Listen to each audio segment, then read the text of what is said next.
Here. Senator Rumayor. Here. Senator Kornstrom. Here.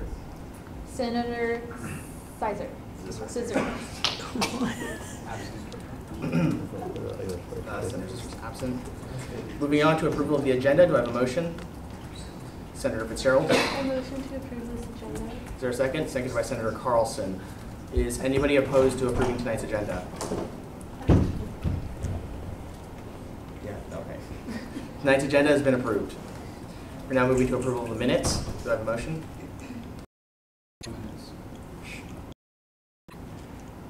We're now moving to approval of the minutes. I motion to approve the minutes. There's a motion to approve the minutes. Is there a second? Seconded by Senator Carlson. Is anybody opposed to? Okay.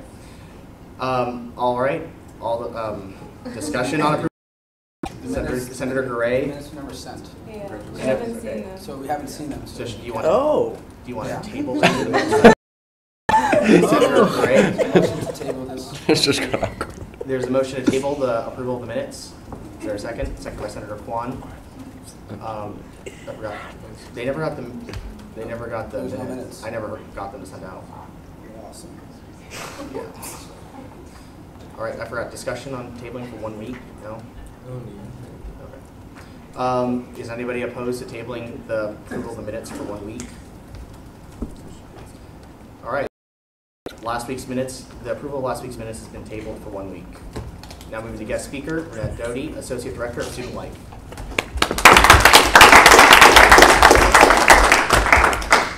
Thank you. Thank you for letting me come and speak with you tonight. I'm going to give you a quick overview of civic engagement, civic leadership, and also some opportunities for you. But before I do, my name is Renette Doty, as he said. I'm Associate Director in the Office of Student Life. So that means kind of facilitating all the craziness that is student life and our 9 focus areas and all the events and things that happen from that office. But then also I have this other whole area called civic leadership. And civic leadership is really all about engaging students in the community in meaningful ways. How many of you before you came to UC Merced were volunteered in your community in some way or another? Okay, that's civic engagement. That's what we do, is find those opportunities that we try to match things that you're passionate about with the needs of our community partners. And just very quickly, when we talk about civic engagement, it's really about individuals, students or not, going into the community and volunteering their time, their talent, their skill, their enthusiasm to an agency, an organization, to an individual, so that they can improve the quality of life in that community. That's really what it's all about. And that's what I try to promote and encourage through opportunities that come out of my specific area within the Office of Student Life. And there are 3 ways that we kind of look at it, or we break it down. The first is community service, and that's pretty much the traditional way that you think about community engagement. So that's going out into the community and maybe tutoring a small child, or companionship with a senior, or working with animals, or a restoration project, those kinds of things. That's that hands-on community service we all think about. And then there's we call community learning, or if you're the term service learning, doing that thing, taking your enthusiasm, your knowledge, etc., and community. But that volunteering is specifically linked to your academic goals.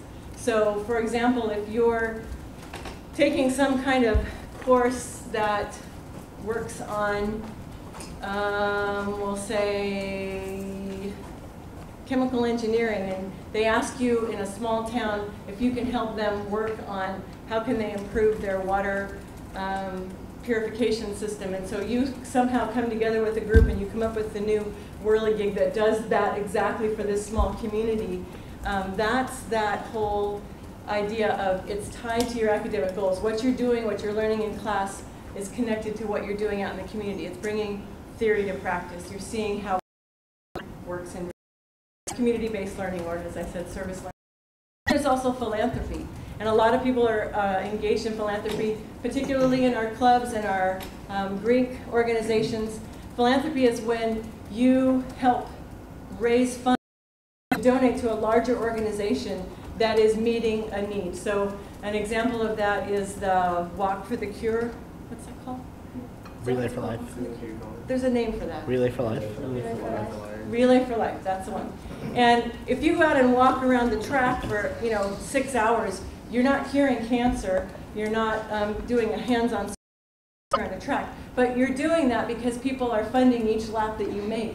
All those funds go to the Cancer Society, who then is working so that you are definitely contributing to the greater good of the community. So those are the 3 ways we kind of think about breaking down civic engagement, at least from a campus perspective.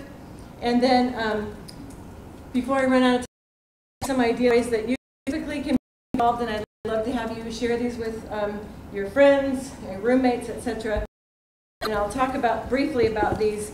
These are some of our October community service projects. We have one that's coming up really quickly. That would be October 9th. I think that's tomorrow. And we'll still take students who are interested in doing this. If you have the time and want to go out to the fairgrounds, anytime between 8:30 and 1:30, you can partner with 3rd graders who are learning about where their comes from.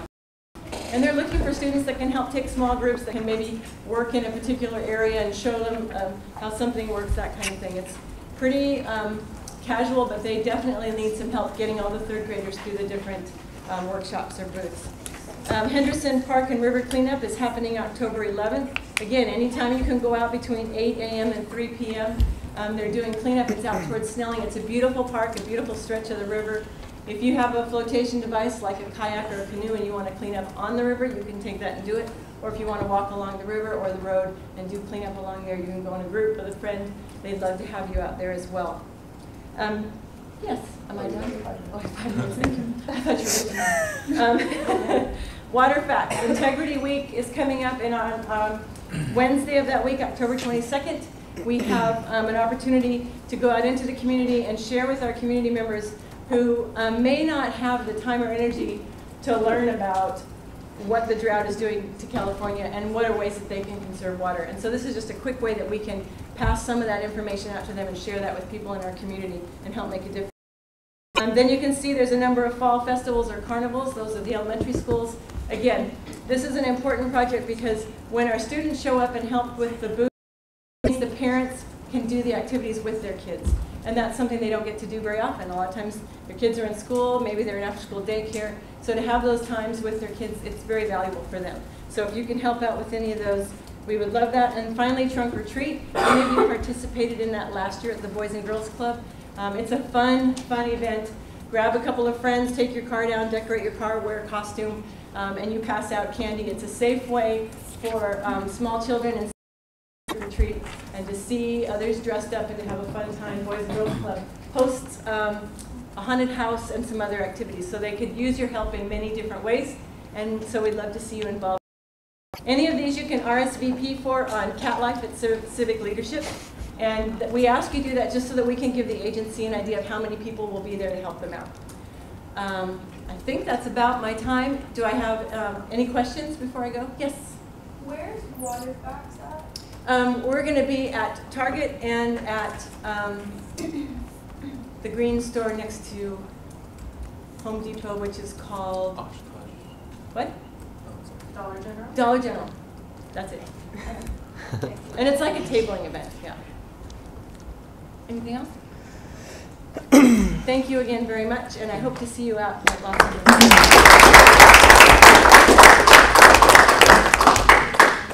Moving to chair's report. I haven't done much for you guys tonight other than just get the word out there more. The elections are next Thursday, the 16th, starting at 8 a.m. to 8 a.m. Friday the 17th.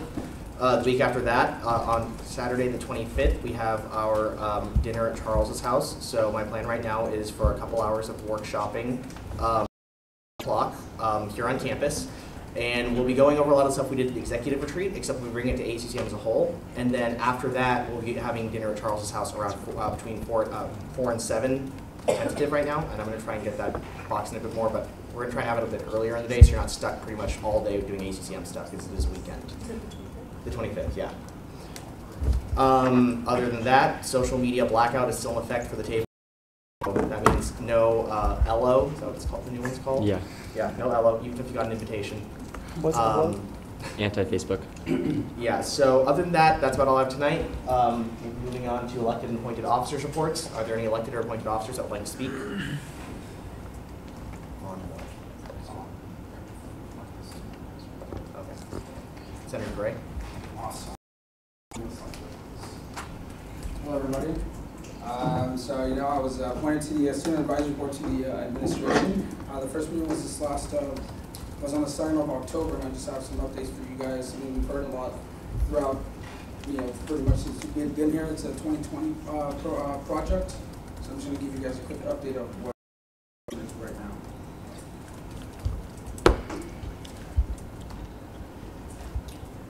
Okay, so as I mentioned on Facebook, I put it on there. Please share that with your constituents when you guys have a chance. Just take a look at it and study it. This is pretty tentative.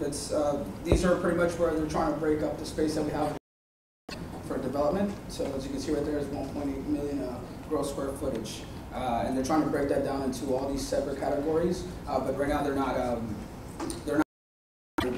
just now getting the request forms.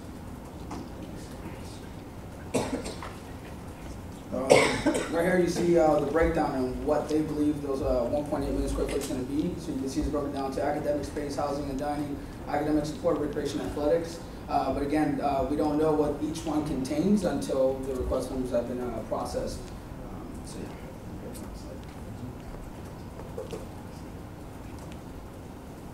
All right. Slides up. Alright, so right here you guys can see what the timeline is going to be. So you see on the 24th they're going to begin the request qualifications, and this process is going to make way for the first building to be established, and that's pretty much the timeline. You see the first quarter 2015 release, and they're not going to do the selection until 2015 next year. And when that happens, then they're going to start groundbreaking finally by 2016. Go to the next slide, please. And I want to show you guys this timeline. I think this timeline is very important. Please go back and really look at it to see what's going to happen. I know the graduate students brought a great question, is what's going to happen for research space, which is very much in need right now. But the answer they got was, well, we kind of don't know what each building is going to be for, because the priority is housing, parking. But every building is pretty much important. So right now you can see the first time it's going to. So that they're trying to get the first building, the first delivery on 2017, and then from there to start working all the way up to 2021.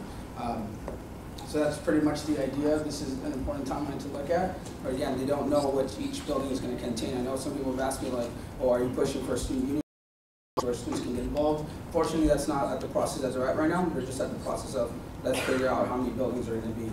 Another thing to keep in mind, generally, if you go back to that, something like breaks down the square footage. What was it? I think it was slide 36. Yeah, so you can see how many square feet is going to be for each area, but that could be either one big building or it can be one or two buildings. The amount of space that they're trying to dedicate to each respective area. So yeah. Now, something I need from you guys and the request that I got from the board was to talk to your constituents and see what they want to see on this campus, as well as what they want to see in Main Street or in town, so they could get other things so students can have things to do on the weekends. So just keep that one in mind. We really need that information. One more thing is I know TAPS has been a big conversation with a lot of people. We're trying to get in November. So please get some questions, talk to your constituents, send me emails or CC me in their emails so we can show it to them and see what students really want on this campus. So that's all I have to report, guys. Thank you.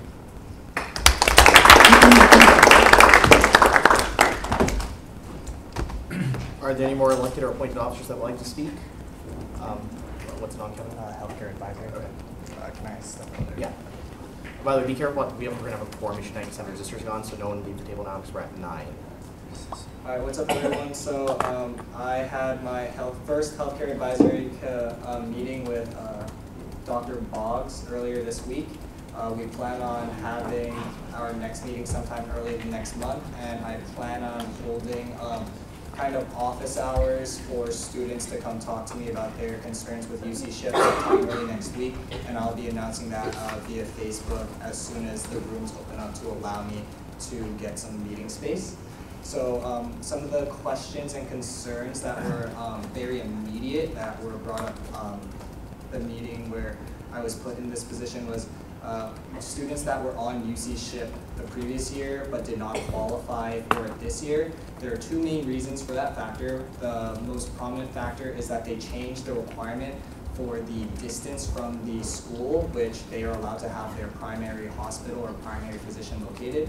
So as it is right now, if your physician is outside of a radius of 55 miles from this school, you're probably going to get put onto UC SHIP automatically. And this is the reason, and the reason behind that is 55 miles was determined by the staff to be the kind of range at which you could hurt yourself, go to a hospital within 55 miles, and be back in school within a reasonable amount of time.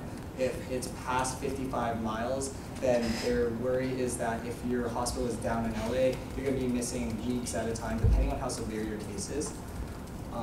Furthermore, that 55-mile radius kind of encompasses that area within UC SHIP, which you guaranteed insurance at whichever hospital is you can choose between. And so the way that if you weren't on UC SHIP and wanted, if you're trying to get waived and your primary physician was outside that 55-mile radius, the easiest way for you to fix that would be to rename your primary physician somewhere in Merced, and that would have waived them. However, that's a responsibility that a lot of students weren't either aware of, or when they were told, they did not actually take the time to change their primary physician to somewhere closer to Merced. The second most common reason was they were originally denied UC SHIP, and then they had to find paperwork and such like that. And there was a huge, summer-long process. Maybe some of you went through it. The reason why is that the UCOP policy changed, specifically the part about the deductible increased.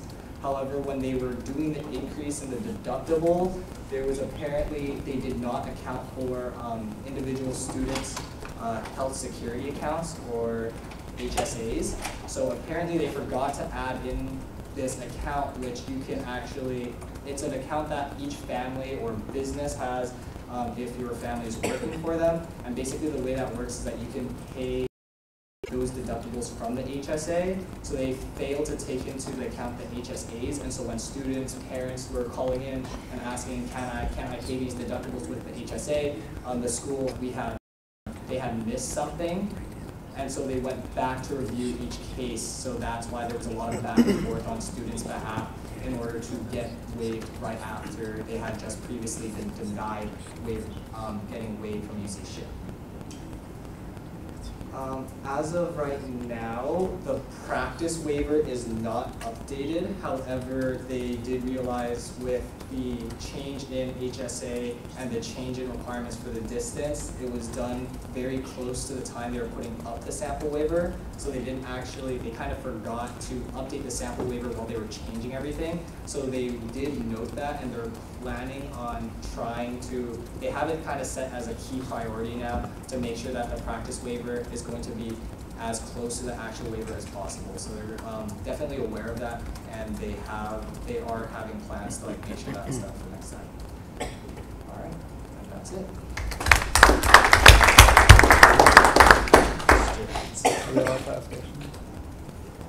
Yeah, sure. All right, awesome.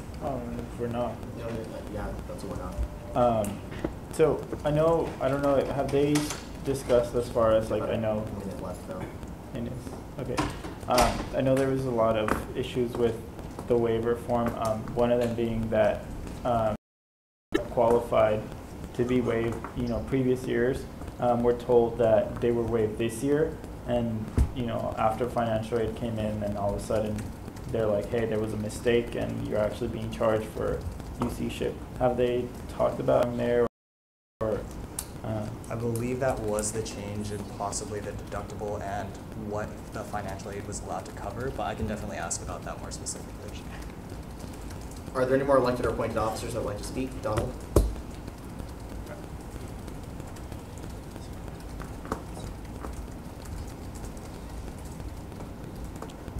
All right, hello everyone. So, practice activities, and we had our last Tuesday. I think it went well, but I'll be updating you on sort of their recommendations in the next 2 weeks. They said they're going to go back, talk to Brian, and then give us some recommendations. They might recommend something related to rollover for Canada. So we'll be getting that information fairly soon here. Something else, I haven't heard any feedback regarding implementing the service for clubs and orgs regarding CAC card readers. So I was wondering if I could get some kind of feedback today in the Q&A section right after this.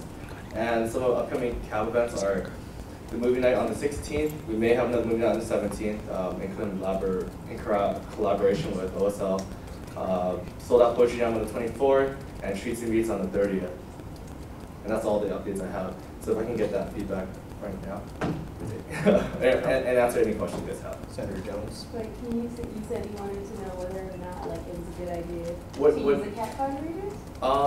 What your opinions are on sort of providing the service for clubs and orgs using CAC card readers for their events, so that it would actually help you guys out as well as Senate, that you will be able to see actual numbers of how many students are attending events to survey results directly from the students.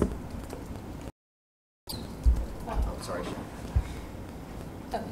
I actually think that's a good idea because I know a lot of the times when I talk to clubs and I ask about previous events and how things went, such as turnout, most of them are unsure or they have paper documents or they just weren't able to track how many students they're going. I think that's good, especially considering last year we passed the bill for now clubs are required to track attendance and just event turnout overall, so I think it's a good idea. Senator Munoz. Would these CAC card readers be available for like any ASUCM event or just? Yeah, of course. I mean, they're one-time costs. For ASUCM, I plan on sort of just, I don't know if you guys have a person to coordinate this. I don't mind taking this on as a coordinator to sort of check this out, inform clubs how to use it, and sort of be their tech guy for it. But if, say, there's an event for ASUCM, or anywhere, and where a club's not using it or someone's not using it, yeah, sure. We pay a one-time cost. It's not going to hurt. Senator Lomio. So SAU just had their annual talent show, and we actually had way too many people in there, and it became a fire hazard. Yeah. And we would have totally known that it was a fire hazard if we were able to count it because of the reader. Correct. So from my perspective, it would be awesome if you did You that. can actually set parameters on how many students can come into. That's awesome. And age, etc. There's a lot of stuff on there. It doesn't just show a number. It also shows if you're on campus resident, off campus, etc. There's a lot of stuff on there. Senator Gray. How would it be available for the non-club on campus? I'm proposing 4 and 1 hotspot, so that when the 1 hotspot will be used for events in the outdoor areas that don't have Wi-Fi, but 4 should be enough for large events. And if say there's multiple club events going on, we'd split them up. Are there any further questions? Senator Lomio. Have you discussed with anybody in OSL how to maybe implement this, or what are you kind of thinking right now? I'm sort of, or can you kind of rephrase it? Or How would you implement this? Having clubs being able to check out the reader, or? I've talked to CatCard about it. I haven't talked to OSL too much about it. Okay. But CatCard is, I would make a generic email account so that clubs and orgs can just come to me. I would give them the email and password, and they can log into that and record the data. Once that's done, I'll print out the report and post it for ASUCM or for whatever else you guys need. Actually, I might even try to give you guys all access so that you guys can just go in and look. And then pretty much after the event, the survey would be sent out. There's not really much to it, I guess, but I can talk to OSL and see what they can incorporate as well. Yeah. Are there any more questions? And I saw a question over there, but we can talk after.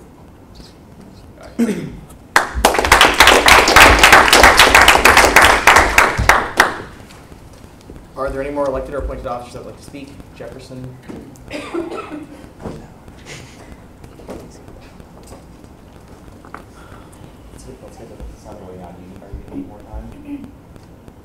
This is a short meeting, so I'll probably be that much. This will be quick. So, quick updates from me. This is mainly for students of color conference. What? So sorry. Pay attention. I'm sick, so it's been tough.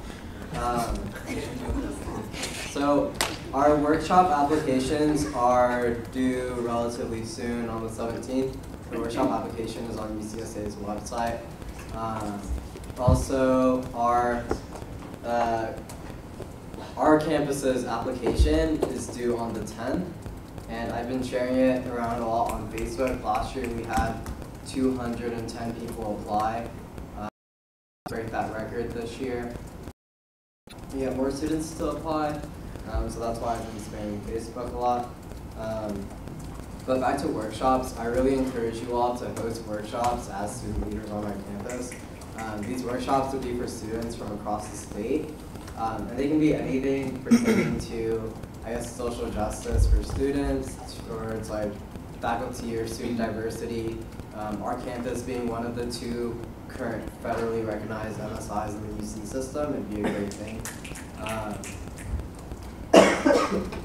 And yeah, I hope you all apply to attend the conference. I hope you all submit applications there at our meetings days at 10 a.m. in the the South Conference room. I encourage you all to go. This weekend I'll be in San Diego for a board meeting, and I can update you all as soon as we get more information in terms of like what we're doing for board meeting, and like what we're doing moving forward with our Unite campaign and our You Consent campaign. I know Ivan will be speaking about that in his report. And yeah, if you all have any questions, feel free to contact him. Thank you.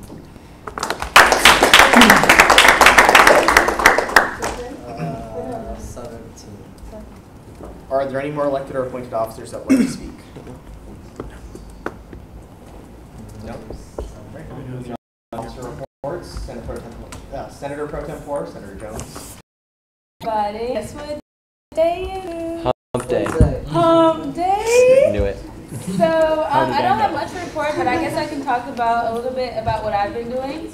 So yesterday I had a chance to meet with Julian Martinez, who is the undergraduate organ director for UCSA, and I talked to him about Ignite campaign because it's something that I want to work on at this campus, and I talked to him about the possibility of trying to bring student recruitment and retention centers here. He worked at a recruitment and retention center when he was an undergrad at UC Berkeley, so he's going to be putting me into contact with some people who work just to see how it goes and how we can go about trying to get that process started about, you know, getting those type of centers here on campus. That's about. Sergeant at Arms, Senator Gray. Nothing to report. Secretary, Senator Palaio. Yeah. Well, it is October and it's Breast Cancer Awareness Month. Thank you, Dominique, for wearing pink, even after posting it on the ASUCM page. But That's not. I do. Yes. Well, yes, too. Thank you. Hopefully next week we can all wear pink and I'll send out a message, and Dominique proposed that we should meet at OSL's event, tabling event, and wear pink. So we'll send out more information on that. ICC Liaison, Senator Kwan. All right, so last week there was the big ticket meeting, so we had 5 bills worth $8,526. There were 37 voting members, which I'm going to start counting those just because I want to give ASUCM a gist of how many people are coming to these meetings as well as how many people are asking for money. Furthermore, another interesting thing was right after we allowed travel to go through, I've been approached by 2 interested organizations, which I feel is a good start. So we'll see how this travel fund goes. I'll keep you guys updated on that. Court Liaison, Senator Munoz. So court met yesterday. They debriefed their court hearing just to see what are some of the things that they thought went well and what are some of the things that as a court they could do better. I was personally very impressed by the court and just the fact that they were taking the time to in a way check themselves and making sure that they're, serving the students and that they're, hearing these cases really to the best of their ability. There are some of the things that they're looking into. So they're obviously keeping an eye on elections. They're looking into getting a court email, which I think is great. Something more where students, or something more official. They're also looking into hiring a court clerk, somewhere that can help them out, take minutes during their meetings. And they're also just, like I said, looking for ways to make when it comes to court hearings, more productive, looking possibly creating a procedure form, so that they're more organized. And I did bring up the fact that I know I talked to them about possibly having, when it came to the decision making, or at least deciding whether they're going to hear a court case or not. I know that it's been up to them whether they want to keep it an open session or not. I did suggest to them, as someone from the public, it would be nice to see them, not go into closed session, but it's been one of their presidents. Ultimately I said that they decided that they would rather keep things the way they are, because it helps them function better. So I'm completely okay with that. I don't see any issues with them not being transparent, or it's just, I think that if that's what's going to help them function better, and if they need to go into closed session to better deliberate, whether they're going to hear a court case or not, I'm completely on board with that. So other than that, that was it from court. Committee reports, Budget and Finance, Senator Jones. Okay, so Budget and Finance met this week as usual, or last week, sorry. Thursday, 9:15 a.m. Everyone was present, including myself, Senator Munoz, and Senator Carlson. Since we didn't have any bills, David talked about his 5-year plan, and then we talked about the way we want to go about approaching financial bylaw revisions. Where do you meet Senator at? Fitzgerald. We meet every Thursday, 9:15 a.m. to 10 a.m. in KL 276. Academic Affairs, Senator Fitzgerald. Okay. We met today in the ASUCM office at 10 p.m. All members were present, including myself and Daisy, and Desiree was also there. There were no bills to discuss, so we just discussed the scholarship application that we've been working on that should be released, hopefully, by the 23rd of this month, so look forward to that. And also, we're still working on the Memorandum of Understanding, which is what I told you guys about a few weeks ago, including GPA, or not requirement, but goal for everyone, as well as like study hours for ASUCM members. So hopefully that works out as well. Student Activity, Senator Gray. I was not present today, but I'm sure when these guys come in report. Senator Kwan. All right, so we met at we started the meeting at 4:17 p.m. in the Acorn Room because there was no legislation to discuss. We talked about projects that either myself or Senator Rumeo were working on. So we talked about Integrity Week, as well as a future bill about violence and shooting response training. Student Advocacy, Senator Romeo. So we did meet Tuesday at 2 o'clock. We were able to reserve the Acorn Room that day. Zach was absent. I'm not sure if he's sick or not. Going off of that, I just want to remind everybody to please register to vote if you haven't already registered to vote. The Democrats Club, as well as the external office, is tabling outside of the library every single day. They start really early, end very late. So go register. You can also register online, which is absolutely awesome. November 4th, be sure to vote. We do have precincts on campus where you can, or polls on campus where you can just go vote. I don't know if anybody has seen the Rock the Vote video on YouTube. It's really awesome. It has folk like Little John, Lena Dunham, Whoopi Goldberg, and Natasha Leon from Orange is the New Black. Go share it. It already has 130 million hits.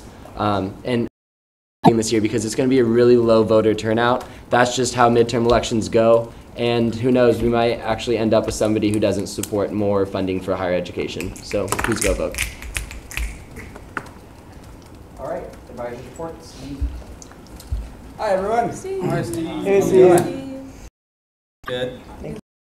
Well, midterms over. Something's Yeah, like when I got through them, I haven't kicked out yet. So, a mixed bag there.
I tried my best to find a pink shirt. I don't know if this is pink though.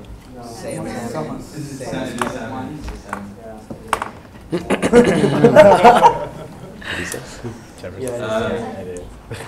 Yeah, I have it. So I have a bit to say tonight. As many of you know, on September 24th, I traveled to Oakland to UC President Janet Napolitano along with other UC AS presidents. At the meeting, we discussed mental health services, postdoctoral supplemental tuition, also known as PDST, system-wide LGBT data collection, potential tuition increase, anti-sexual assault work, and the Violence Against Women Act. Productive meeting as we were able to address every agenda item in a timely manner. We were able to ask President Napolitano to look at specific issues with the postdoctoral programs and reaffirm our support of the work UCSA in regards to sexual assault prevention. We also discussed the possibility of having cohesive efforts in lobbying between all parties affected by the state's budget, other than May Lobby Day. Mental health services seems to be a huge issue on other campuses, with students having to wait weeks for a meeting with university counselors and psychologists, essentially due to a lack of funding. Brandon Starks, my counterpart in the GSA, emailed Dr. Charles Neese some of the notes from our meeting with President Napolitano, and Dr. Neese stated that many of our therapists are seeing 7 students a day when a normal load is about 4 students a day. In other words, many of them are losing out on lunch and breaks due to such a large influx of students using CAP services at UC Merced. Dr. Neese has requested more funding from the Chancellor in hopes of bringing on another therapist on board. He said he will let us know if he needs anything done on our end. Last night, we were made aware of a meeting happening with the UC Vice President of Capital Resources and Budget, Patrick Lenz at UCSD. Eric Heng from the UC Office of the President was able to coordinate Mr. Lenz's schedule to meet with the AS President outside of his meeting with UCSA. This meeting will likely take place this Saturday from 12 to 2 p.m. I will be in attendance at this meeting. Today I met with Steve to talk about the Acorn Room, which I didn't. I wrote this speech in the morning. We're planning to talk about it. And we intend to send a letter to the Chancellor to communicate our frustration with the canceling of reservations without any explanation. This was highlighted a couple of weeks back when my room reservation at the Acorn Room for coffee with the President was canceled due to them needing it for another meeting. However, when I was having coffee with the President in another location, I mentioned that the Acorn Room was not being used at that time after all. This is not the first time we've had our reservations canceled, and just the fact that they have priority leaves a lot of room for uncertainty when we tell students when we're going to be at one location, but then have to change when our reservations are canceled. This is a disservice to students, and this is why I'm drafting up a letter to the Chancellor asking that they give the reservation system to someone else. So yeah, that's that. I will let you know what the Chancellor says when she replies. Tomorrow, I, along with Gerald, have a meeting with Carrie Mansinger, the director of the UC Merced Violence Prevention Program, to discuss potential collaboration between our departments for National Campus Conversation Week, which is the week of November 17th. I have my staff currently putting ideas together for a potential event to host. I've also reached out to UCSA President Kuchsing to see if they have any campaign material for UCSA's Youth Consent campaign so that we have information to hand out to students. I think this is a crucial time to have these type of discussions on our campus, especially with the passage of SB 967, which defines consent between 2 individuals.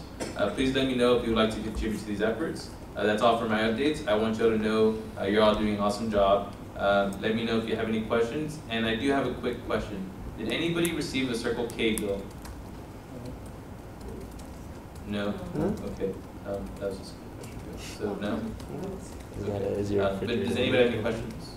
And I do intend to start attending your committee meetings after next week, so I can see what the progress you're all doing. That's that.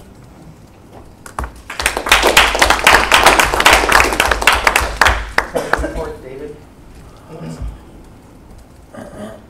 Hello, everyone. David.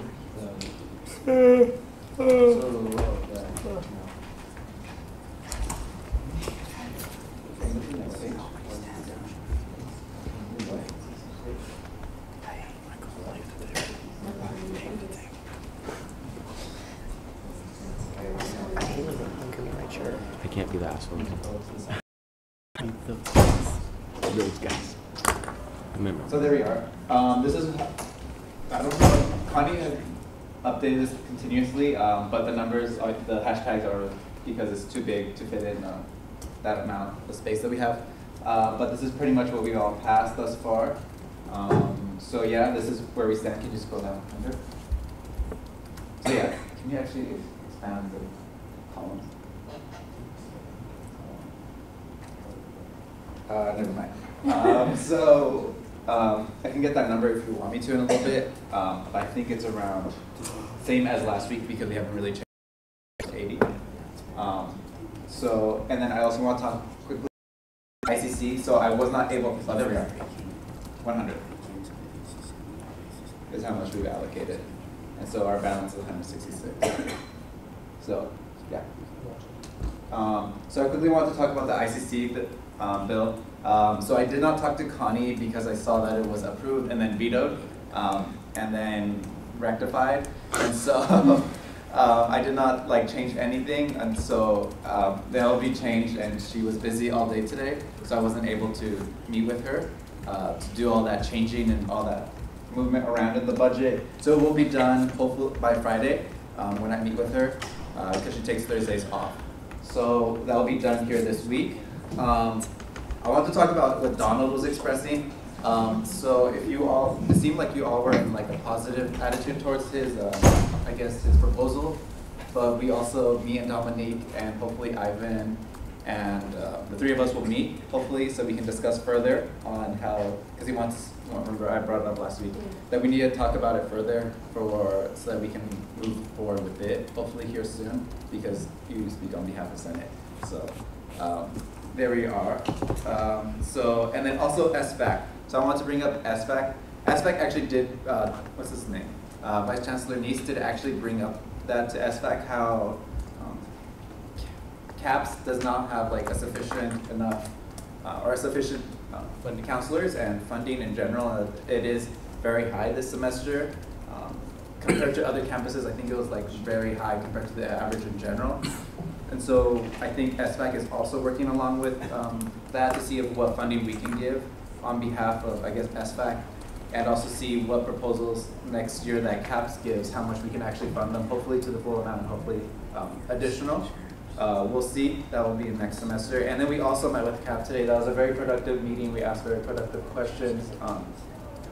SBAC was very pleased, I feel, but we're going to continue conversations on CAB and what to do. I think if SBAC has any issues with CAB or any issues that they had with CAB, I think I'll bring updates here soon. So yeah, and then also my 5-year plan, I've been talking a lot about it and now it's finally done. So what I'm doing now is sort of just doing revising and then wording it more correctly so that if it does come off as confusing, that it's not. And so we'll see, first Budget and Finance will see it, and so will the execs, and then after they kind of see it and review it, hopefully one of the senators on Budget and Finance can introduce it, or if we could introduce it, co-introduce it together, that'd be great. But yeah, so I'll bring it all to you hopefully within 2 weeks. So I really want to get that done. It's the first item that the new senators see, because I think that'd be great that they see what tools they may have in the future and what tools they can use to predict the financial future of the AS. So yeah, do you have questions about the budget right now, or in general, what's moving around? So actually I should address that right now. Can you go? And then budget 1450. So that you all can see. Can you scroll up to the president's line items? There we go. So yeah, these are all the items that I think are on for tonight's agenda. So just so you all can see, if you have, I think Ivan can address them, but there you all are. So you all can have a visual of what it looks like and what it is. So yeah, thank you so much. Jefferson? A defect. Yeah. Did you wear like the shirt with 5 to represent the completion of your 5-year plan? Or it actually ended up happening that way, but it was unintentional. It's not communist, I promise. But yeah, is there any other questions? No? Okay. Thank you so much. Moving on to public forum. Are there any members of the public that would like to speak? Oh, we have a lot today. I'll start with you. Please state your name and the organization that you represent. You have 5 minutes. My name is Brenda Garcia, and I'm from the Commission of Diversity, and we just wanted to let you know some upcoming activities. So we're going to have Love Hate, the Love campaign pretty soon, as well as NCSC's first show. Thank you.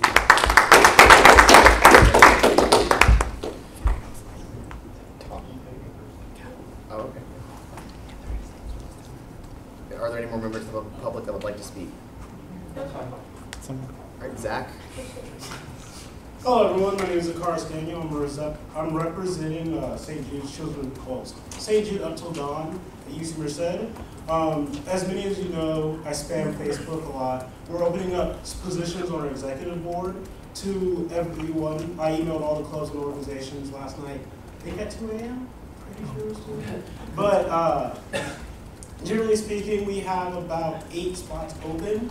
And these positions are designed to kind of work with different aspects of the campus life: athletics, Greek organizations, student organizations, resident housing life, as well as a type of vice chair on the committee, the team cultivation chair, which is one of the vital,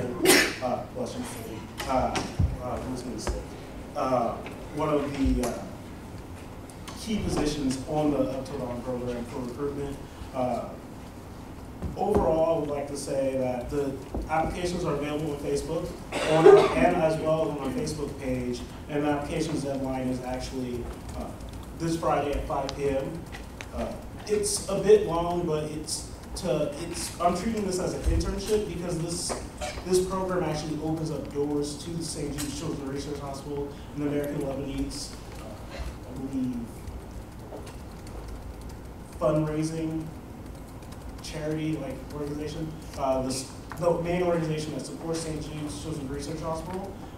One of the biggest things is this program allows us to get a better connection with the hospital and open up internships where it could be in the actual hospital itself or more hands-on, for the management majors or the political science majors to kind of get a foot in the political world, because everyone knows about St. Jude and it's one of the big. One of our big side events coming up is our Legal Charity event. It's a collaboration with the newly formed Legal Legends Club on campus and the all-welcoming Eternal Society of Melodramatic Enigmas. This is designed to bring the campus community that plays the league together. We're employing a draft selection 5v5 tournament. So how this works is you register on one of the organization's web pages. You fill it out according to your preference and your rank, and we select you to a team to even it out so no one's going against really high-level players, because we actually have master tier players on this campus that are a little bit away from actually competing worldwide. So we want to keep it really fair to everyone on campus, and since it's for the Schools Up Till Dawn goal, we have actually backed by Right Games. So they're actually contributing over $400 in prizes to the actual participants. And we're recently got a ICC bill approved. So the first 100 participants to check in and attend the Up Till Dawn presentation will receive a free shirt that commemorates in the actual event. So if you have any questions, feel free to email me at zdaniel2@ucm.edu. Or if you're interested in the actual application, I'm free basically tomorrow from 12 to 6 or Friday from 4 to 6, well, 4 to 5. But if you're interested in actually seeing the executive board meetings, our meetings are actually 8 a.m. on Thursday, so tomorrow morning. I'm trying to get our room back for the meetings, but once it gets approved, we'll have it in COB 267. But to kind of follow up on my presentation a few weeks ago on St. Jude Awareness Week, I encouraged the associate students to apply and participate in this program. Everyone here is a campus leader. You represent the student body, and this program relies heavily on collaboration on every organization, every student, every graduate student. And if we don't have our student leaders that represent us participating in the program, then it kind of loses credibility overall with the claim that we're actually here to the campus community for the sake of St. Jude Children's Research Hospital. So I'll be sending an email to every single one of you, ASUCM participants,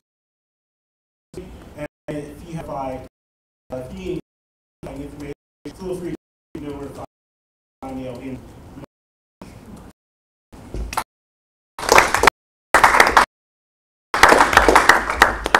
Are there any more members of the public that would like to speak? Hi, I'm Christine Villa. I'm the president of the American Red Cross Club here on campus. I'm Thomas Schrader. I'm applying to be chairman of Sigma Chi. And it's that time of year again for people who know what I'm talking about. We're doing hopefully saving lives with Sigma Chi and the American Red Cross again.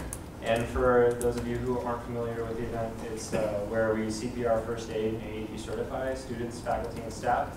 Students being paid for by, hopefully, ASUCM, and then faculty and staff into with their own money.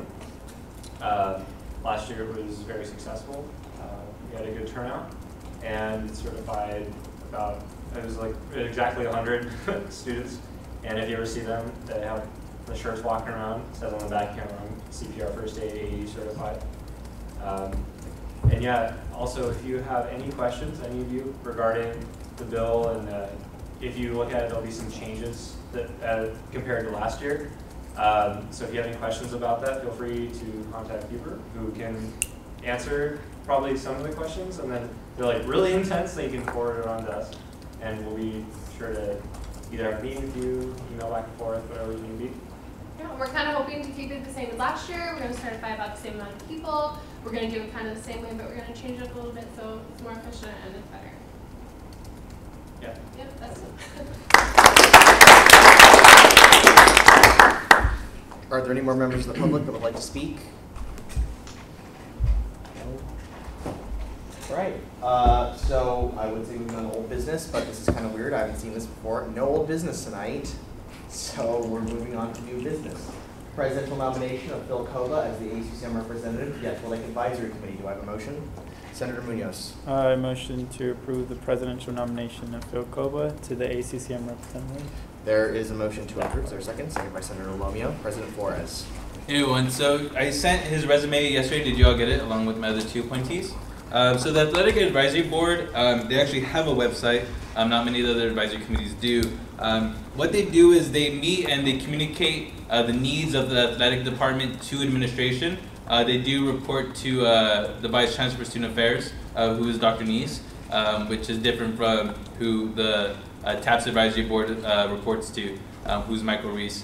So what they do is they come up with recommendations to the Vice Chancellors on what the department needs. And Phil reached out to me, and he really wanted to be on this committee. And as you can tell from his resume, he's worked in recreations and athletics.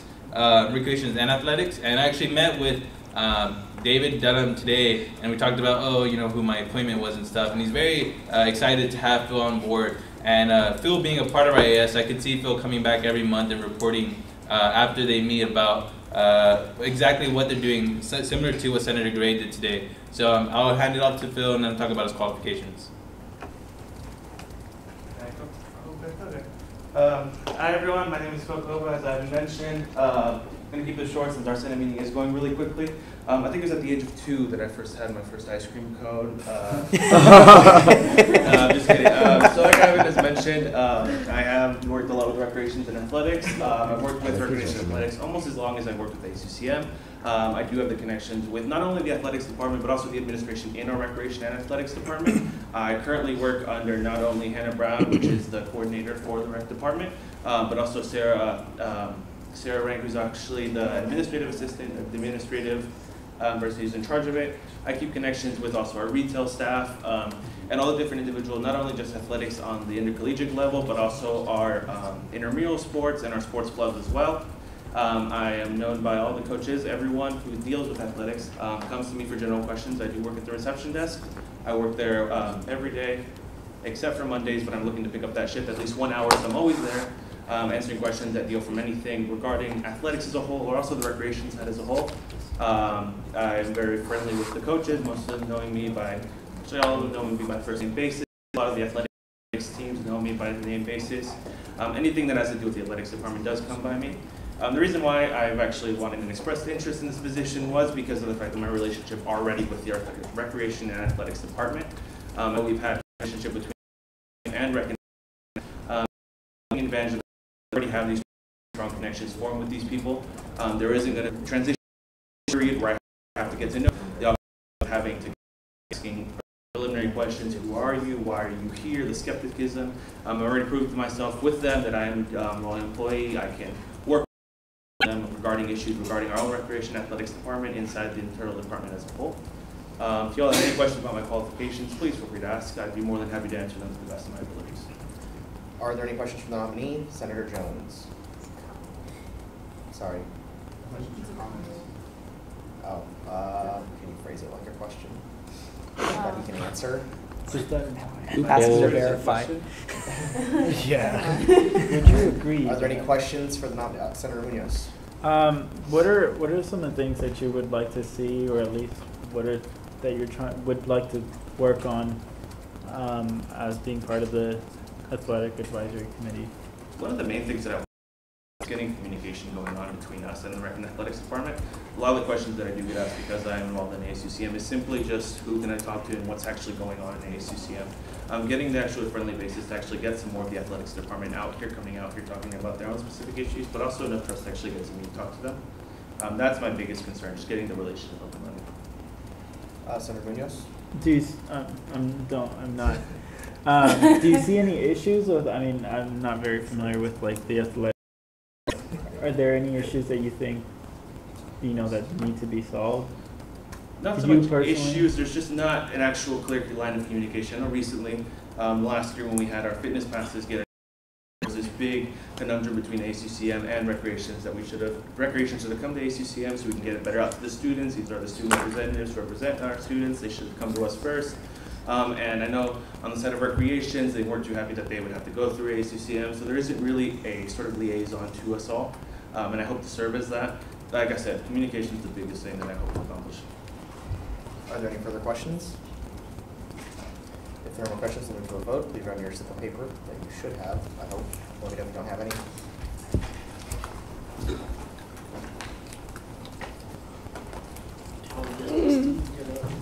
I got you. Nice. Here's your pen. Don't look.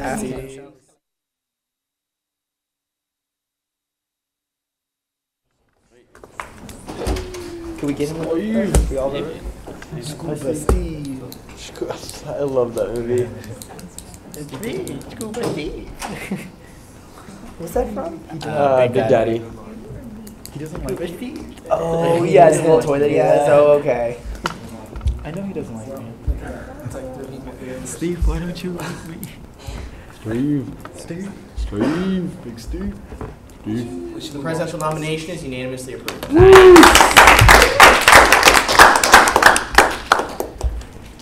Next up, presidential nomination of T. Dang as the ASUCM representative to the Chancellor's Advisory Council on Sustainability.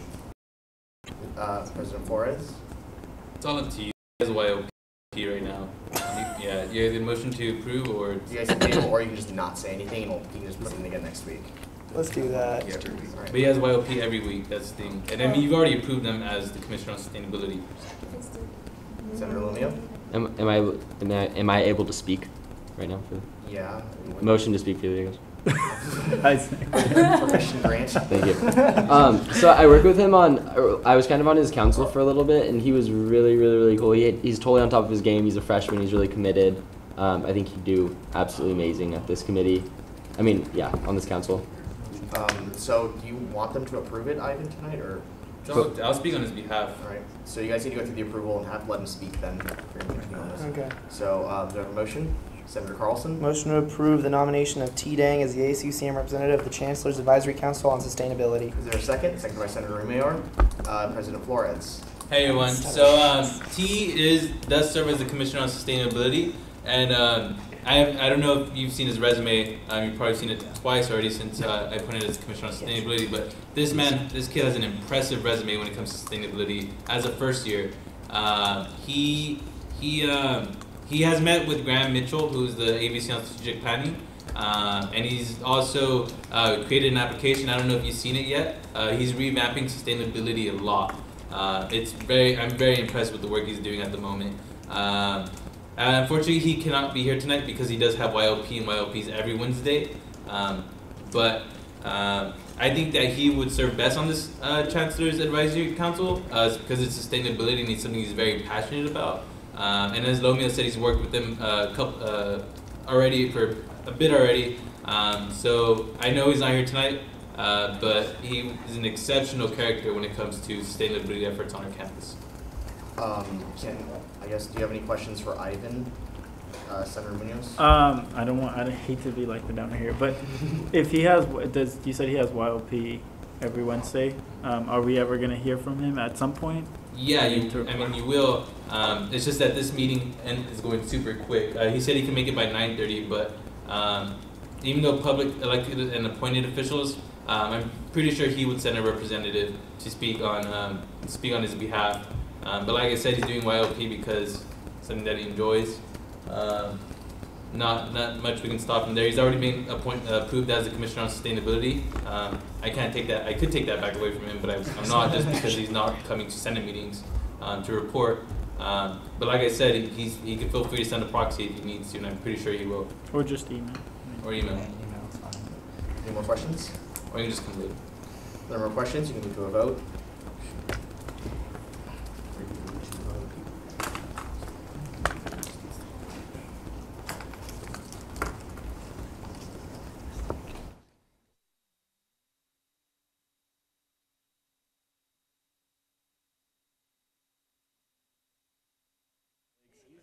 Sorry. Record.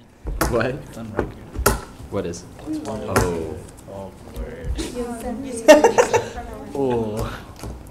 Oh. Don't vote for San Jose, folks. How's the CDM? Sorry. Hey yo. Hey yo. It is wild. It is wild. He said wild. He said wild. Dude, ISIS is so scary. Yeah, it's kind of the idea. He said, oh. You said YOP? I think they're misunderstanding. I understood him. The presidential nomination is unanimously Their approved. beheadings, those are meant to terrorize. They're trying to get a message. Aren't we all doing that? One of you is very apathetic, and another one of you just refuses to speak in English. I wonder. All right. Wait, Is it a problem? Privilege? Yes. Okay, yeah. Senator Munoz? Thank you. Can we? I mean, we obviously know this particular person for this commission, but can we try to refrain from voting on candidates that are not present? I just think that we should at least have a chance to talk to them about their commission. But with the exception of this person, I'm just throwing it out there. That's my view. All right. Moving on to the presidential nomination of Martin Chavez as the ASUCM representative to the Ombuds Advisory Committee. Is there a motion? Senator Hornstrom. Motion to approve presidential nomination of Martin Chavez. There's a motion to approve. Is there a second? Seconded by Senator Rumayor. President Flores. So Martin is our Director of Student Advocacy. The Ombuds office, what they're charged with doing is mediating conflict between people on campus. They're not an advocacy group. What they do is they offer a space for people to come and discuss conflicts that they have. Specifically, the Director of Student Advocacy has primarily served on the advisory board. I think last year AMSL did sit on it. They meet rarely though, I believe. They meet 3 times a semester. And what they talk about is some policies that they have in place within the Ombuds office. They do have a website if you want to look for more information, but I will hand it off to Martin and then talk.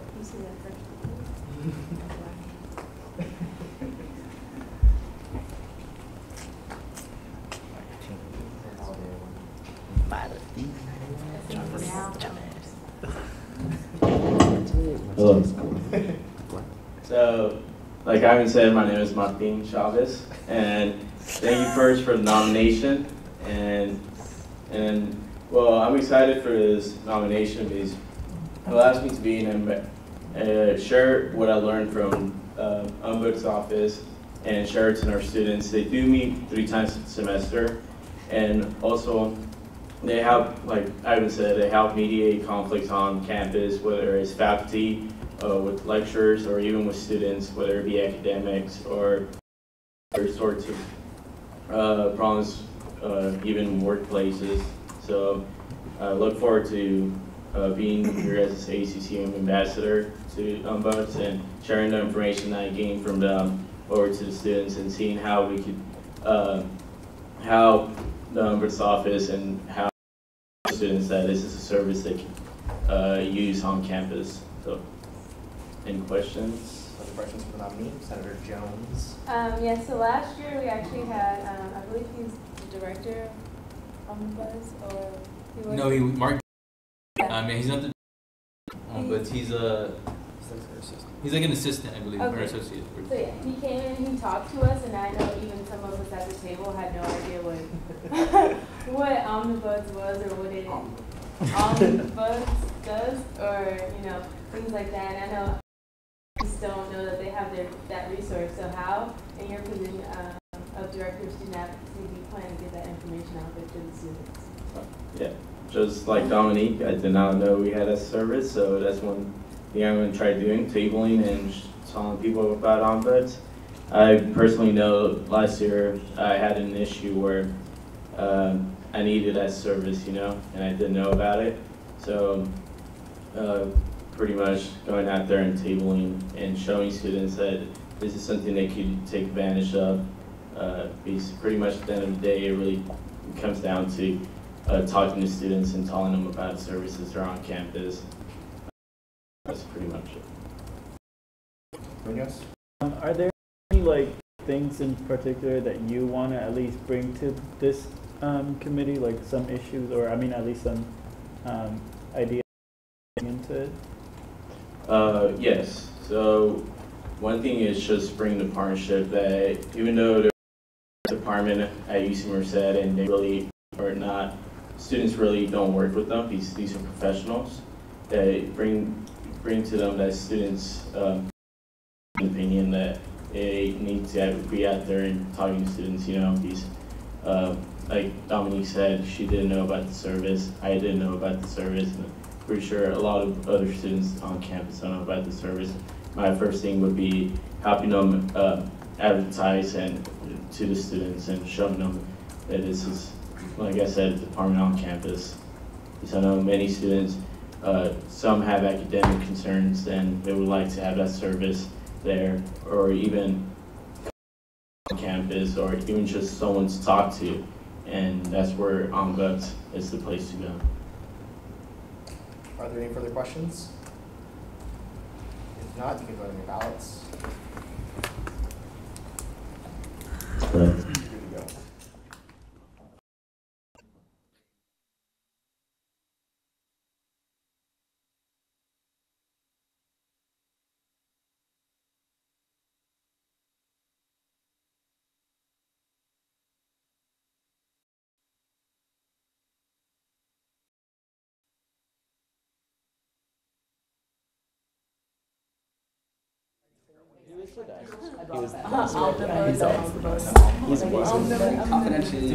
It's funny. Last night, It threw me off. I'm eating that. Patronage is it? Dude, ISIS is really scary. There's nobody here. The presidential nomination is approved.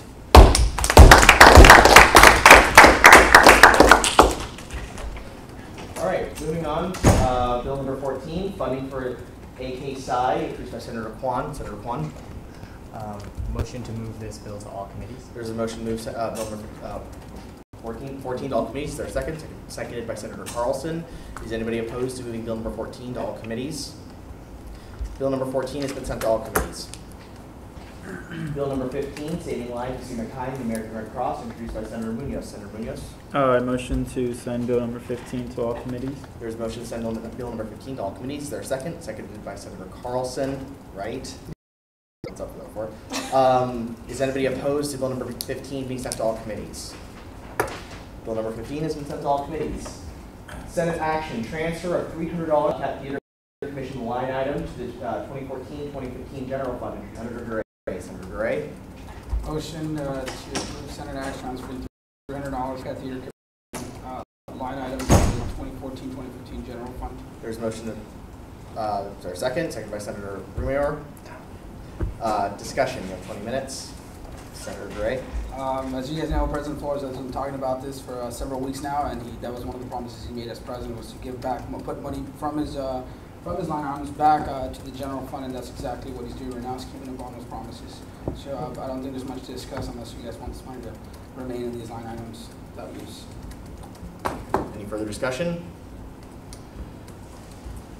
Okay, moving to a vote. All those in favor of approving the Senate action, raise your hand. Senate action has been unanimously approved. Moving on. Senate action, transfer of $300 from the Bobcat Media Commission line item to the 2014-2015 general fund, introduced by Senator Gray. Senator Gray. Motion to approve Senate action, transferring $300 from Bobcat Media Commission line item to the 2014-2015 general fund. There's a motion to approve the Senate action, seconded by Senator Rumayor. Seconded by Senator Rumayor. Trying to make this go fast. Discussion. If there's no discussion, we're moving to a vote. All right, we're moving to a vote. All those in favor of approving the Senate action? Senate action is being unanimously approved. We're going to go slower. Senate action, transfer of $200 from the Business and Commerce Commission line item to the 2014-2015 general fund, introduced by Senator Gray. Senator Gray. A motion to approve Senate action, transfer $200 from the Business and Commerce Commission line item to the 2014-2015 general fund. Is there a second? Seconded by Senator Carlson. Discussion? If there is no discussion, we'll move to a vote. We're moving to a vote. All those in favor of approving the Senate action? The Senate action is being unanimously approved. Moving on. Senate action, transfer of $300 from the Education and Awareness Commission line item to the 2014-2015 general fund, introduced by Senator Gray. Senator Gray. Motion to approve Senate action to transfer $300 from the Education and Awareness Commission line item to the 2014-2015 general fund. There's a motion to approve the Senate action. Is there a second? Seconded by Senator Munoz. Discussion? That's a lot of moolah. If there is no more discussion, we'll be moving to a vote. We're moving to a vote. All those in favor, raise your hand. Senate action has been approved. Remember the terms. Senate action, transfer of $6,500 from the Municipal Relations Commission line item to the 2014-2015 general fund, introduced by Senator Gray. Senator Gray. Motion to approve the transfer of $6,500 from the Municipal Relations Commission line item into the 2014-2015 general fund. There is a motion to approve the Senate action. Is there a second? Seconded by Senator Carlson. Discussion? Right, if there's no discussion, we'll move into a vote. You can still discuss if you want to. No, that wasn't raise your hand. Just kidding. All right. That's okay. I was just kidding. Senator Kwan. I was just curious, wasn't that the line item that was alleged that President Flores? Yeah, I was just curious. Wasn't it alleged? Okay. Oh, can I clarify? Yeah. President Flores, he's in the room. Yeah, can I yield before? So we're talking about municipal relations, correct? Yeah. So after, we're on. Yes. Yeah, we are. Yeah. Okay, never mind, we're good. Sorry. So after as you are aware, when I came back for the general increase for the $1,500 at the beginning of the year, and when we had found out that the money was pulled from municipal relations without my acknowledgement, David took it upon himself to move $900 back into municipal relations. So what I have now in my general fund's $500, and this is reflecting the increase that David put back. Is there any further discussion on the Senate action? If there's no more discussion, we'll move to a vote. We're now moving to a vote. All those in favor? Senate action has been unanimously approved. Moving on. Senate action, transfer of $2,500 from the Central Valley Leadership Conference line item to the 2014-2015 general fund, introduced by Senator Gray. Senator Gray. I motion to approve the Senate action to transfer $2,500 from the Central Valley Leadership Conference line item to the 2014-2015 general fund. Here's a motion to approve the Senate action. Is there a second? Seconded by Senator Fitzgerald. Discussion? Senator Munoz. What was its leadership conference? Did we ever have it? I yield to President Flores. So, from what I understand, the Central Valley Leadership Conference is, I don't know if David can speak because he's raising his hand on it. It happened last year, I believe, and it was a conference for leaders within the Central Valley. So that's Cal State Bakersfield, Cal State Stanislaus, UC Merced, and Cal State Fresno. And from what I understand, the reason why it was at such a large number is because the last president tended to host a conference on our campus.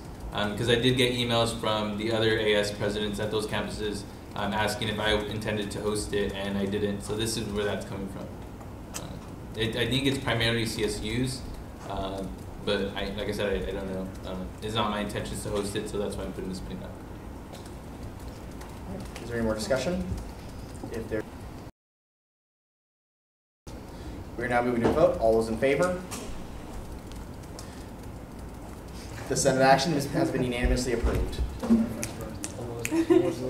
right, we need to clap for all those at once now. All right, announcements. Senator Rumayor, doing way too fast. All right, thank you guys. Yeah, this is me, class. Thank you guys for going to the talent show. If you guys did come out, it was a huge success. Like we said, it was pretty much fire hazard worthy.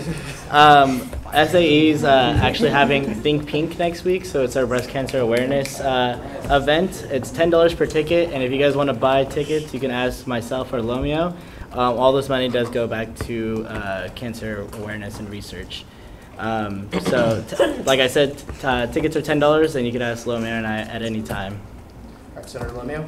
Buy them off me because our fraternity gets a prize whoever sells the most tickets. So don't buy them off him. No.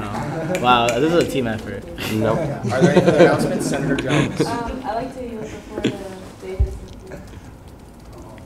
I have your ticket. Just so that everyone knows, general fund is actually a section of the budget, but Senate bills is actually what everybody calls the general fund. So just so you all know, so it's clearer next time. But yeah. You guys didn't do anything wrong. Senator Gray. So you guys check this out. This Friday, Brock's going to have an art show thing here in the Multicultural Center in Merced. He's going to be here for 2 weeks, and you guys can just stop by and go see him work.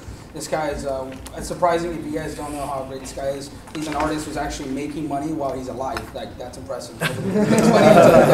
So this guy is an artist from LA. He's an awesome guy. He has his own apprentice. His show is right now in the gallery here at UC Merced. It's pretty awesome. You can go buy his stuff. Nothing is cheaper than $200, but it's amazing artwork, and you guys are welcome to go check it out, guys. I have these flyers if you guys want it.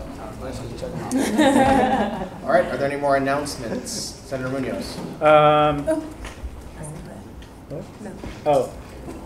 Don't forget, make sure you go for registering students to vote. Democrats and EXO are going to be doing a really, really big push next week. We're cutting it short to the deadline, so come out and register students to vote. Are there any further announcements? If there are no more announcements, we'll move to adjournment. All right, we're in adjournment. Senator Gray. Motion to adjourn. There's a motion to adjourn. Is there a second? Second by Senator Kornstrom. Is anybody opposed to adjourning? Is anybody opposed to adjourning? No. Okay. Adjournment at 2. Oh. Already